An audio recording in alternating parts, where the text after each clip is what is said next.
কাবা গৃহ পুনর্নির্মাণ এবং হজরে আসওয়াদ সম্পর্কিত বিবাদ মীমাংসা। বিসমিল্লাহির রহমানির রহিম। রাসূলুল্লাহ সাল্লাল্লাহু আলাইহি ওয়াসাল্লাম যখন ৩৫ বছরে পদার্পণ করেন, তখন কুরাইশগণ কাবা গৃহের পুনর্নির্মাণ কাজ আরম্ভ করেন। কারণ কাবা গৃহের স্থানটি চতুর্থ দিকে দেওয়াল দ্বারা পরিবেষ্টিত অবস্থায় ছিল মাত্র। দেওয়ালের উপর কোনো ছাদ ছিল না।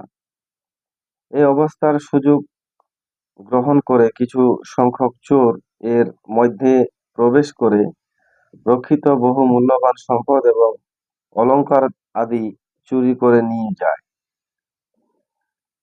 কাবা গৃহের চতুর্দিকে দেওয়াল ছিল ঠিকই, কিন্তু উপরে ছাদ ছিল না, যার কারণে কিছু চোর